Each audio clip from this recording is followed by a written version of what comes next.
नमस्कार श्रोते हो, आपण ऐकत आहात साहित्य मंथन. साहित्य मंथनच्या गोरक्षणात संजीवन ज्ञानधारामध्ये आपलं स्वागत आहे. आज आपण पाहणार आहे कोणत्या चुकीमुळे घरात प्रेतबाधा येतात आणि त्या काढण्यासाठी काय करावे. आज आपण हे पाहणार आहेत. आपल्या घरात भूत प्रेत बाधांचा वास आहे. निगेटिव्ह शक्ती तुमच्या घरात आहे. तांत्रिक क्रिया केल्या आहेत. सगळ्या निगेटिव्हमधली निगेटिव्ह शक्ती तुमच्या घरात फिरत आहे. या सगळ्या नकारात्मक शक्त्यांना तुम्ही बाहेर काढू शकता. कारण लोकांसोबत अशा गोष्टी घडतात. ज्यावेळेस लोक घरात असतात तेव्हा त्यांना त्रास होतो. त्यांना या बाधा त्रास देतात. त्यांना नको नको करून सोडतात. जेव्हा ते लोक घराबाहेर पडतात तेव्हा खूप बरं वाटतं. बाहेर त्यांचा तो त्रास कमी होतो. त्यांना खूप बरं वाटतं. कारण अशा काही तांत्रिक क्रिया असतात ज्या शक्त्या घरात राहतात. त्या घराच्या बाहेर कधी जात नाहीत. त्या शक्त्या घरातल्या सगळ्या लोकांवर आपला प्रभाव टाकतात. त्यामुळे वेगवेगळ्या समस्या आपल्यासोबत सुरू होतात. कारण तांत्रिक लोक अशा प्रकारे विधी करून पाठवतात. पण या समस्या आणि त्या निगेटिव्ह शक्त्यांच्या त्रासापासून आपल्याला वाचता येऊ शकतं. ते वाचवण्याचं काम आपले कुलदैवत आणि पितृदैवत करत असते. पण तरी देखील हा त्रास आपल्याला होतो. तो का?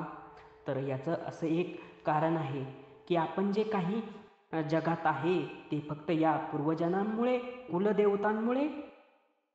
पण आपण ही गोष्टच विसरलेलो आहे आणि त्यामुळे कधी पूर्वजनांना किंवा कुलदेवतांना पाहिजे तशी त्यांची सेवा करत नाही. त्यांची पूजा आराधना करत नाही. म्हणून ते आपल्यावर रुष्ट झालेले असतात. म्हणून ते या निगेटिव्ह शक्तींवर आपला प्रभाव दाखवत नाहीत आणि त्यातल्या त्यात जो तांत्रिक क्रिया करतो तो त्यांना मनावतो आणि क्रिया करतो. म्हणून त्यांची निगेटिव्ह ताकद जास्त होते. काही वेळेस असं पण होतं, आपण आपल्या वडिलोपार्जित जागेत घरात राहत असतो. मग आपण पितरांची आराधना करत नाही, त्यांची पूजा करत नाही आणि मग आपल्याला त्रास होतो. कधी आपण ब्राह्मणाकडे जातो, कुंडली दाखवतो, तर आपल्याला समजतं की आपल्याला पितृदोष आहे. तो पितृदोष हाच असतो कारण पितृ असंतुष्ट असतात. म्हणून श्रोते हो, एक विनंती आहे, आपल्या पितरांना, कुलदेवतांना रोज मनोभावाने पूजत जा. आणि आपण पाहत होतो की घरातली प्रेतबाधा कशा प्रकारे काढायची. त्यासाठी मी तुम्हाला आज हनुमान बाण म्हणजेच बजरंग बाण कसा चालवायचा ते सांगणार आहे.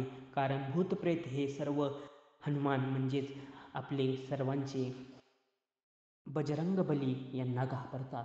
बजरंग बाण म्हणजे एक खूप मोठी शक्ती असते जी रामबाणसारखी कार्य करते. जी शक्ती हनुमानाला लगेच जागृत करते. हनुमान चालिसा, हनुमानांची स्तुती यांनी बजरंगबली जागृत होतात. पण खूप वेळ लागतो. पण बजरंगबली बाणमुळे ते लवकर जागृत होतात आणि आपली मदत करतात. यासाठी काय करायचं असतं, एका आठवड्यात 2 दिवस खूप चांगले असतात. एक मंगळवार आणि दुसरा शनिवार. मंगळवारी पण हनुमानाची पूजा होते आणि शनिवारी पण होते. जर आपल्या घरात निगेटिव्ह शक्ती आहे, प्रेतबाधा आहे, तर काय करायचं, संध्याकाळी सूर्यास्त झाल्यावर आणि रात्रीच्या सुरुवात होण्याच्या वेळेस गाईच्या शेणाची गौरी घ्यायची किंवा कोळसे घ्यायचे आणि त्यांचा हार बनवायचा. त्यांना अग्नीमध्ये तापवून हार बनवायचा. गुगळ घ्यायचं, पण गुगळ घेताना पाहून घ्या, कारण मार्केटमध्ये डुप्लिकेट भेटतात. विश्वासातल्या माणसाकडून ते घ्या.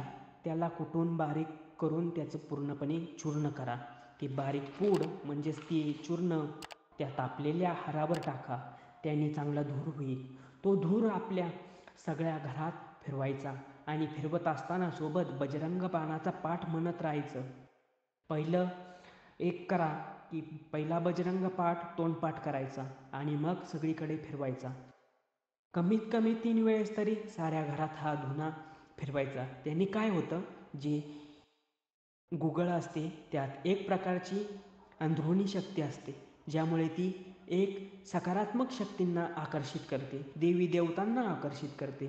ज्यावेळेस सकारात्मक शक्त्या आपल्या घरात येतात आणि देवतांचा अस्तित्व आपल्या घरात तयार होते, त्यावेळेस भूत प्रेतबाधा तांत्रिक क्रिया घरातून स्वतः निघून जातात. ज्यांनी घर प्रसन्न होते आणि सुख यश समृद्धी प्राप्त होते. हा विधी मित्रांनो आठवड्यात दर मंगळवार दर शनिवार न चुकता केलास त्याचा प्रभाव तुम्हाला लवकरात लवकर जाणवणार. आजचा हा पाठ तुम्हाला आवडला असल्यास लाईक करा, कमेंट करा, शेअर करा आणि अशा महत्त्वपूर्ण माहितीसाठी पाहत राहा साहित्य मंथन. आपण पुन्हा भेटू अशाच नव्या पाठासोबत. नवीन पाठाचं नोटिफिकेशनसाठी सबस्क्राईब करून बेल आयकॉन दाबायला विसरू नका. बजरंग बाण मंत्रपाठ हवा असल्यास कमेंट करून कळवा. धन्यवाद.